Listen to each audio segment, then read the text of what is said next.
জন্ম নিয়ন্ত্রণ সামগ্রীর চরম সংকট। ১,৫০০ কোটির বিশেষ প্রকল্পে খরচ হয়নি ১ টাকাও। অর্থ ছাড় না করায় দুর্ভোগে সেবা প্রার্থীরা। ঢাকা চট্টগ্রাম রেলপথের দূরত্ব কমছে ৯০ কিলোমিটার। আসছে নতুন কর্ড লাইন। আশার আলো দেখছেন গোমতী পাড়ের মানুষ। টানা বৃষ্টিতে বাজারে বাড়ছে পণ্যের দাম। সরবরাহ ঘাটতির অজুহাত। লোকসানে ডিম বিক্রির দাবি পোল্ট্রি ব্যবসায়ীদের। এবং সাতক্ষীরার শ্যামনগরে বাড়ছে সফট শেল কাঁকড়া চাষ। গেল বছর রপ্তানি আয় $৮ লাখ। সরকারি সহায়তার অনুরোধ খামারিদের। স্বাগত, শুরু করছি স্টার বিস্টোরে। সঙ্গে আছি তামসিদ আহমেদ। শিরোনাম দেখছিলেন, এবারে বিস্তারিত। জন্ম নিয়ন্ত্রণ সামগ্রীর তীব্র সংকট মোকাবিলায় ১ বছর আগে নেওয়া হয়েছিল ১,৬৬৩ কোটি টাকার একটি বিশেষ প্রকল্প। মেয়াদ শেষ হলেও প্রকল্পের ১টি টাকাও খরচ করা যায়নি। অবশ্য এই দায় অর্থ বিভাগের। প্রকল্প পরিচালক জানিয়েছেন, অর্থ ছাড় না করায় খরচ হয়নি কোনো টাকা। প্রকল্প বাস্তবায়ন না হওয়ায় মাঠ পর্যায়ে তৈরি হয়েছে চরম স্থবিরতা আর দুর্ভোগে পড়েছেন সেবা প্রার্থীরা। বিস্তারিত জানাচ্ছেন মাহবুল ইসলাম। দীর্ঘদিনের অনিয়ম, দুর্বল পরিকল্পনা এবং প্রশাসনিক অদক্ষতায় ভেঙে পড়েছে পরিবার পরিকল্পনা অধিদপ্তরের স্বাভাবিক স্বাস্থ্যসেবা কার্যক্রম। এর সরাসরি প্রভাব পড়েছে জনসংখ্যা বৃদ্ধির হারে। সরকারি তথ্য অনুযায়ী ২০২৫ সালে দেশে মোট প্রজনন হার বেড়ে দাঁড়িয়েছে ২.৪-এ। এই পরিস্থিতিতে উদ্বিগ্ন হয়ে তৎকালীন অন্তর্বর্তীকালীন সরকার জরুরি ভিত্তিতে প্রকল্প অনুমোদন করে। ১,৬৬৩ কোটি টাকার এই প্রকল্পের বাস্তবায়নে সময় ২০২৫ সালের ১ জুলাই থেকে ২০২৬ সালের ৩০ জুন পর্যন্ত। সেই হিসেবে প্রকল্পটির মেয়াদ শেষ হয়েছে গত মাসে। তবে বিস্ময়কর হলেও সত্য, এ পর্যন্ত প্রকল্পের কোনো টাকাই ব্যয় করা হয়নি। ফলে পরিবার পরিকল্পনা কার্যক্রম স্মরণকালের মধ্যে সবচেয়ে নাজুক অবস্থায় পৌঁছেছে বলে অভিযোগ সংশ্লিষ্টদের। কোথাও হয়তো কয়েকটা পিল আছে, কোথাও কয়েকটা কন্ডোম আছে, অল্প কিছু সীমিত, যেটা দিয়ে মানে ২-৫ দিনও চলা সম্ভব না, এরকম অবস্থা। ওই দেই যেগুলো একদম এমার্জেন্সি তাদেরকে দেই, আর বেশিরভাগ বুঝানো হয় যে এই করে ওষুধ দিয়ে ফ্যামিলি প্ল্যানিং চলে নাকি। তাহলে রুগীরা তো বাইরে যে বলবো যে ওনার কাছে ওষুধ চাইলাম, ওষুধ দিল না। আসলে তো উনি জানে না যে আমার কি ওষুধ দেয়। এদিকে নতুন অর্থ বছরে জন্ম নিয়ন্ত্রণ সামগ্রী কেনার জন্য ১,০০১ কোটি টাকার বরাদ্দ রাখা হলেও এটি ব্যয় হবে কিনা তা নিয়েও রয়েছে সংশয়। ক্যামেরার সামনে কথা বলতে রাজি না হলেও প্রকল্প পরিচালক জানান, ২০২৫-২৬ অর্থ বছরের জন্য বরাদ্দকৃত অর্থ ছাড় করেনি অর্থ মন্ত্রণালয়, যে কারণে তারা খরচ করতে পারেননি। অন্যদিকে অর্থ মন্ত্রণালয়ের সংশ্লিষ্ট কর্মকর্তার দাবি, কাগজে অসঙ্গতি থাকার কারণে অর্থ ছাড় করা যায়নি। বিশেষজ্ঞরা বলছেন, প্রকল্প বাস্তবায়নে এখনও পুরনো আমলাতান্ত্রিক জটিলতা ও দায়সারা সংস্কৃতি কাটিয়ে ওঠা যায়নি।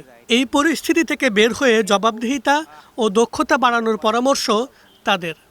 আমাদের এই প্রকল্প পরিচালক যারা হন, তারা ওই প্রকল্পটা চালানোর মতো, ওঠানোর মতো দক্ষ কিনা, এটা এক নাম্বার দেখতে হবে। দ্বিতীয়ত, তারা যদি সাকসেসফুল না হয় সেটার কৈফিয়তটা দিতে হবে। সেই প্রশ্নগুলো আমাদের করতে হবে। সিরিয়াসলি নেন, যেই জিনিসটা হবে, প্রজেক্টটা টাইমলি হবে, এটার ইম্প্যাক্টটা ভালো পাওয়া যাবে, প্লাস যারা কাজ করবে তারাও সিরিয়াসলি কাজ করবে। জন্ম নিয়ন্ত্রণ ও পরিবার পরিকল্পনা খাতে বিভিন্ন সময়ে নানা নামে নতুন প্রকল্প নেওয়া হলেও অধিকাংশই বিতর্কের বাইরে থাকতে পারেনি।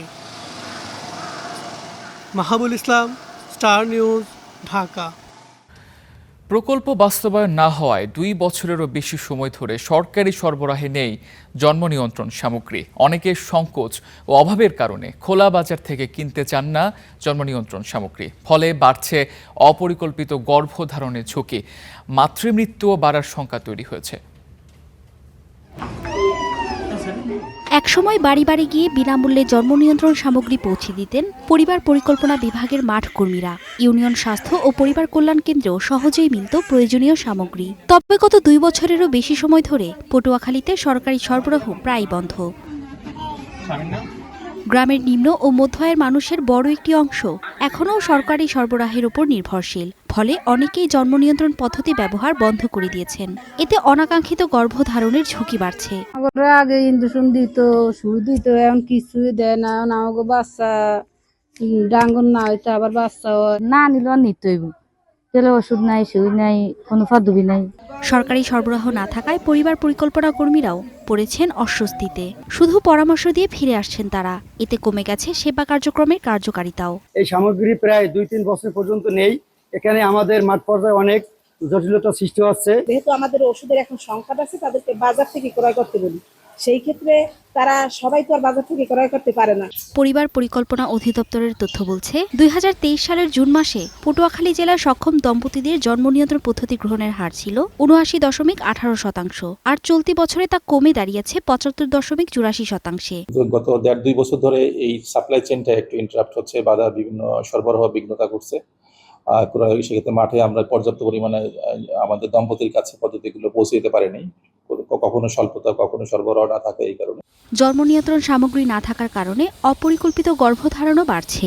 এতে মাতৃমৃত্যুর বাড়ার শঙ্কা তৈরি হয়েছে।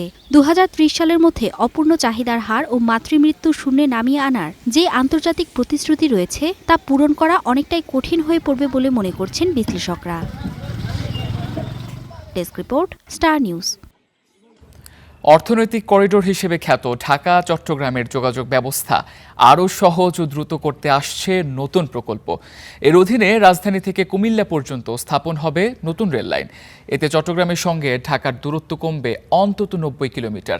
রেলওয়ে জানিয়েছে আগামী বছরের জুনে চূড়ান্ত হতে পারে প্রকল্প প্রস্তাব। ঢাকা থেকে চট্টগ্রাম দেশের অন্যতম ব্যস্ত রেলপথ, অথচ প্রায় 250 কিলোমিটার সড়ক পথের বিপরীতে রেলপথে ট্রেনের যাত্রা 320 কিলোমিটারের। কুমিল্লা, ব্রাহ্মণবাড়িয়া, ভৈরব ও নরসিংদী হয়ে চলাচল করায় সময় লাগে 5 থেকে 6 ঘন্টা।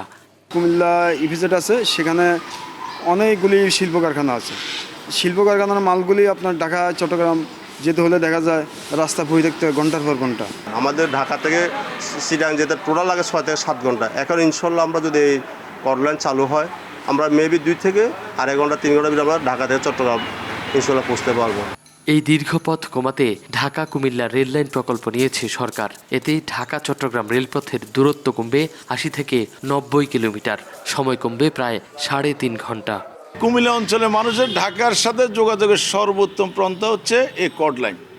এই কর্ড লাইন চালু হলে এই অঞ্চলের মানুষ, আমি মনে করি, সবচেয়ে বেশি উপকার হবে। ঢাকা চিটাগাঙ্গে যদি মনে করেন একটা কর্ড লাইনের ব্যবস্থা হয়, তাহলে দেশের অর্থনৈতিক অবস্থা যেমন মনে করেন আমাদের উন্নত হবে, পাশাপাশি অনেক সময় বেঁচে যাবে। আগামী বছরের জুনের মধ্যে প্রকল্প প্রস্তাব চূড়ান্ত করার লক্ষ্য রেলওয়ে কর্তৃপক্ষের। রুটটা ঠিক হয় অনেকগুলো দিক আঙ্গিকে, যে আমাদের রিসেটেলমেন্ট কোথায় কম লাগে, তারপরে আমরা তো কোন জায়গায় করলে বেশিরভাগ জনগণকে সেবা দিতে পারবো, কোন জায়গায় দিলে গ্রোথ সেন্টারকে আমরা কানেক্ট করতে পারবো, কোন জায়গায় দিলে আমাদের খরচ কম্পারেটিভলি কম হবে, অনেকগুলো ফ্যাক্টর কনসিডার করে তারা রুটটা সিলেক্ট করে। এই প্রকল্পের সম্ভাব্য রুটের মধ্যে প্রাথমিকভাবে নির্বাচন করা হয়েছে নারায়ণগঞ্জের শ্যামপুর থেকে কুমিল্লার লালমাই পর্যন্ত। আব্দুল্লাহ আল মারুফ, স্টার নিউজ, কুমিল্লা। টানা বর্ষণ ও দেশের বিভিন্ন স্থানে বন্যার প্রভাবে রাজধানীর বাজারে বাড়ছে শাকসবজি, ডিম ও মুরগির দাম। বিক্রেতারা সরবরাহ কমার অজুহাত দিলেও বাজার ঘুরে দেখা যায় চাহিদা অনুযায়ী সবজির সরবরাহ পর্যাপ্ত। বাড়তি দামে বিপাকে স্বল্প আয়ের মানুষ। দেশের বিভিন্ন স্থানে ভারী বর্ষণ আর বন্যার কারণে সবজি সহ নানা নিত্যপণ্যের সরবরাহ কমেছে বাজারে। একই সাথে অনেক পণ্যের দামও কিছুটা বাড়তি। কারণ বাজারের ব্যবসায়ীরা বলছেন 10 থেকে 20 টাকা দাম বেড়েছে প্রতি কেজি ব্রয়লার মুরগির। এছাড়া প্রতি ডজন ডিমের দামও বেড়েছে অন্তত 10 টাকা। ডজনে আপনার আমরা আগে ব্যস্ত আসলাম 110 টাকা, এখন বাজারে 20 টাকা। সাদা ডিম ছিল 100 টাকা বেশি, এখন 110 টাকা বেচা লাগতেছে। আমি তো ভিজা একটা মাল গুছে যাই, তাহলে আমার খরচ বেশি দেওয়া লাগবে। সব ধরনের সবজির দামও বাড়তি। ভেন্ডি, চিচিঙ্গা সহ বেশিরভাগ সবজির দাম কেজিতে বেড়েছে 10 থেকে 20 টাকা পর্যন্ত। আর কাঁচামরিচের দাম হয়েছে প্রায় দ্বিগুণ। ভেন্ডি কিনছিলাম 10 টাকা 12 টাকা কেজি, এখন ভেন্ডি কিনা লাগে 20 টাকা 22 টাকা। পটল কিনছি 10 টাকা 12 টাকা, পটল 20 টাকা কিনা লাগে 30 টাকা বিক্রি করতেছে। কাঁচামরিচ এখন 100 টাকা কেজি, আর পাইকারি রেট হলে কি 90 টাকা। পণ্যের দাম বাড়ায় সংসারের খরচ বেড়েছে স্বল্প আয়ের মানুষের। বাজারে আসা ক্রেতাদের দাবি পণ্যমূল্য স্বাভাবিক রাখতে বাজার মনিটরিং নিশ্চিত করা জরুরি। বিশ্বজন একটু বাড়ছে, কিন্তু দাম হয়তো মনে হয় ঠিকই আছে। আমাদের মধ্যবিত্ত যারা তাদের কষ্ট হচ্ছে। সরকারের একটু মনিটরিং বাড়াইলে আমাদের জন্য সুবিধা হয়, বাজারে দ্রব্যমূল্যটা একটু সহনীয় পর্যায়ে থাকে। এছাড়া বৃষ্টির প্রভাবে বাজারে ক্রেতার উপস্থিতিও কিছুটা কম বলে জানান বিক্রেতারা। Mazhar Mahbub, star news, Dhaka. Corporate syndicate ও মধ্য স্বত্বভোগীদের কারসাজিতে উৎপাদন খরচের চেয়েও কম দামে ডিম বিক্রি করতে বাধ্য হচ্ছেন প্রান্তিক খামারিরা। এমন অভিযোগ তোলে অবিলম্বে ডিমের ন্যূনতম বিক্রয় মূল্য বেঁধে দেওয়ার দাবি তাদের। শনিবার জাতীয় প্রেস ক্লাবে মানববন্ধন কর্মসূচিতে ডিজিটাল ডেটাবেস চালুরও দাবি জানিয়েছে বাংলাদেশ পোল্ট্রি ইন্ডাস্ট্রিজ অ্যাসোসিয়েশন। একটি ডিমের উৎপাদন খরচ 10.5 টাকা হলেও খামারিরা বিক্রি করছেন 8.5 টাকায়। প্রতি ডিমে এমন টানা লোকসানে পিঠ থেকে গেছে দেশের প্রান্তিক পোল্ট্রি খামারিদের। এতে ঋণগ্রস্ত হয়ে গত 1 বছরে বন্ধ হয়েছে হাজারো খামার, যা ঝুঁকিতে ফেলেছে প্রায় 50,000 কোটি টাকার এই খাতকে। এমন পরিস্থিতিতে শনিবার জাতীয় প্রেস ক্লাবে মানববন্ধন ও সংবাদ সম্মেলনে 11 দফা দাবি জানিয়েছে বাংলাদেশ পোল্ট্রি ইন্ডাস্ট্রিজ অ্যাসোসিয়েশন। আমদানিকৃত কাঁচামালের উপর 0% এআইটি যেন নির্ধারণ করা হয়, যেন আমরা উৎপাদন খরচটা, ফিডের উৎপাদন খরচটা কমিয়ে আনতে পারি এবং খামারিরাও যেন কিছু লাভ করতে পারে। রিবেটের পাশাপাশি আমরা স্বল্প সুদের ঋণ এর ব্যবস্থা করার দাবি জানিয়েছি ব্যাংকারদের এবং কৃষি বীমা। কারসাজি রুখতে ডিমের ন্যূনতম বিক্রয় মূল্য নির্ধারণ এবং খামারিদের নিয়ে জাতীয় ডিজিটাল ডেটাবেস চালুর দাবি জানান সংগঠনটির সভাপতি। উপজেলা পর্যায়ে ডিম সংরক্ষণের জন্য কোল্ড স্টোরেজ ও আধুনিক সংরক্ষণ ব্যবস্থা গড়ে তুলতে হবে। এতে বাজারে অতিরিক্ত সরবরাহের সময় খামারিরা কম দামে বিক্রি করতে বাধ্য হবেন না ও তাদের পুঁজির সুরক্ষা দেওয়া সম্ভব হবে। সারা দেশে পোল্ট্রি খামারিদের একটি ডিজিটাল ডাটাবেস তৈরি করতে হবে, যেখানে প্রকৃত উৎপাদন, চাহিদা ও যোগান সম্পর্কে রিয়েল টাইম প্রকৃত তথ্য পাওয়া যাবে। তাদের শঙ্কা, পোল্ট্রি খাদ্য আমদানিতে ভ্যাট ট্যাক্স ছাড় এবং নীতিমালায় খামারি বিরোধী ধারা সংশোধন না হলে উৎপাদন কমে ক্ষতিগ্রস্ত হবে ব্যবসায়ী ও ভোক্তারা। জলবায়ুর যে অভিঘাত। Fahim Yusuf, star news, Dhaka. সুন্দরবনের গা ঘেঁষা সাতক্ষীরার শ্যামনগরে দিন দিন বাড়ছে সফট শেল কাঁকড়ার চাষ। বিকল্প আয়ের উৎস থেকে এখন এটি রূপ নিয়েছে লাভজনক ও টেকসই শিল্পে। গেল বছর শুধু সফট শেল কাঁকড়া রপ্তানি থেকে আয় হয়েছে $8,22,000। 80-এর দশকে সাতক্ষীরার উপকূলীয় অর্থনীতির প্রধান ভরসা ছিল বাগদা চিংড়ি, কিন্তু বিশ্ববাজারে চাহিদা কমে যাওয়ায় বিকল্প আয়ের পথ খুঁজতে শুরু করেন চাষিরা। সেই ধারাবাহিকতায় 2014 সালে প্লাস্টিকের খাঁচায় সফট শেল কাঁকড়ার বাণিজ্যিক চাষ শুরু হয়। স্বল্প জমি, কম বিনিয়োগ এবং আন্তর্জাতিক বাজারে উচ্চ চাহিদার কারণে স্থানীয়ভাবে দ্রুত বাড়ছে এই শিল্প। বর্তমানে শ্যামনগর উপজেলার মাত্র 2টি ইউনিয়নেই রয়েছে 365টি বাণিজ্যিক খামার। বছরে উৎপাদন হচ্ছে প্রায় 2,000 টন কাঁকড়া। কর্মসংস্থান হয়েছে প্রায় 10,000 মানুষের। 9 জন কর্মচারীর বেতন টেতন দিয়েও মাসে লক্ষাধিক টাকা লাভ থাকে। মজুরির আগে 30 টাকা দিত, এখন 35 টাকা দেয়। কোভিড পরবর্তী সময়ে ইউরোপ, আমেরিকা ও এশিয়ার বিভিন্ন দেশে আবারও বাড়ছে সফটশেল কাঁকড়ার চাহিদা। গত বছর এ খাত থেকে রপ্তানি আয় হয়েছে $8,22,000 মার্কিন ডলার। আশপাশে প্রসেসিং সেন্টার আছে, সেখানে পাঠাই, তারা সুন্দরভাবে প্রসেসিং করে বিদেশে রপ্তানি করা হয়। জেলা মৎস্য অফিসের তথ্য অনুযায়ী সাতক্ষীরায় বর্তমানে 364 জন চাষি 321 হেক্টর জমিতে সফটশেল কাঁকড়া চাষ করছেন। 3 বা 5% আমাদের সার্ভাইভাল রেট করা যায়, তাহলে সেটা এই এলাকার জীবন ব্যবস্থা এবং চাষিদের অর্থনৈতিক একটা উইন্ডো খুলে দেবে এবং এই এলাকার অর্থনীতির জন্য একটা নতুন দরজা এখানে খুলে দেবে।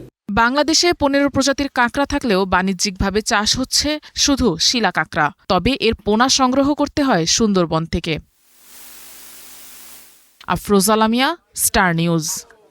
পূবালী ব্যাংক পিএলসির উদ্যোগে ক্যাশলেস রাজশাহী শীর্ষক এক সচেতনতামূলক সেমিনার অনুষ্ঠিত হয়েছে।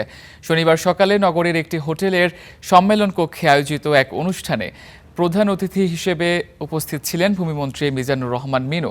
অনুষ্ঠানে ভিডিও কনফারেন্সের মাধ্যমে পূবালী ব্যাংকের রাজশাহী অঞ্চলের 14টি ইলেকট্রনিক বুথের ভার্চুয়াল উদ্বোধন করা হয়। অনুষ্ঠানে উপস্থিত ছিলেন পূবালী ব্যাংকের পরিচালক আজিজুর রহমান, ব্যবস্থাপনা পরিচালক ও প্রধান নির্বাহী কর্মকর্তা মোহাম্মদ আলী এবং বাংলাদেশ ব্যাংক রাজশাহী অফিসের নির্বাহী পরিচালক আমজাদ হোসেন খান।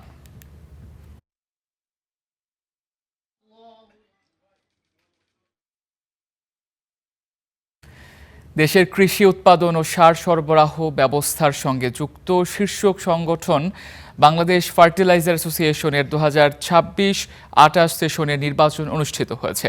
শনিবার পুরান ঢাকার একটি কনভেনশন সেন্টারে সকাল 9টা থেকে শুরু হয়ে বিকেল 5টা পর্যন্ত চলে ভোট গ্রহণ। নির্বাচনে 4198 জন ভোটারের মধ্যে ভোটাধিকার প্রয়োগ করেছেন 2200 জন ভোটার। সে হিসেবে ভোট কাস্ট হয়েছে 52%। চেয়ারম্যান পদে প্রতিদ্বন্দ্বিতা করছেন 2 জন প্রার্থী। নতুন নেতৃত্ব আগামী 2 বছর দেশের সার ব্যবসা নীতিগত সংস্কার এবং কৃষকের কাছে সার সরবরাহ ব্যবস্থার উন্নয়নে অবদান রাখবেন বলে আশা ভোটারদের। চেয়ারম্যান পদপ্রার্থী নির্বাচিত হলে ডিলারদের সমস্যা সমাধান, আমদানি ব্যবস্থার উন্নয়ন ও নীতিমালা সংস্কারে কাজ করবেন বলে প্রতিশ্রুতি দেন। শনিবার দেশের বাজারে 22 ক্যারেটের 1 ভরি স্বর্ণ বিক্রি হচ্ছে 2,24,182 টাকায়, আর 21 ক্যারেটের প্রতি ভরির দাম 2,14,093 টাকা। 18 ক্যারেটের 1 ভরি স্বর্ণ বিক্রি হচ্ছে 1,83,882 টাকা ও সনাতন পদ্ধতির 1 ভরি স্বর্ণ বিক্রি হচ্ছে 1,50,232 টাকায়। শুক্রবার দেশের বাজারে আন্তর্জাতিক বাজারের সাথে স্বর্ণের দাম সমন্বয় করেছে বাংলাদেশ জুয়েলার্স সমিতি বাজুস।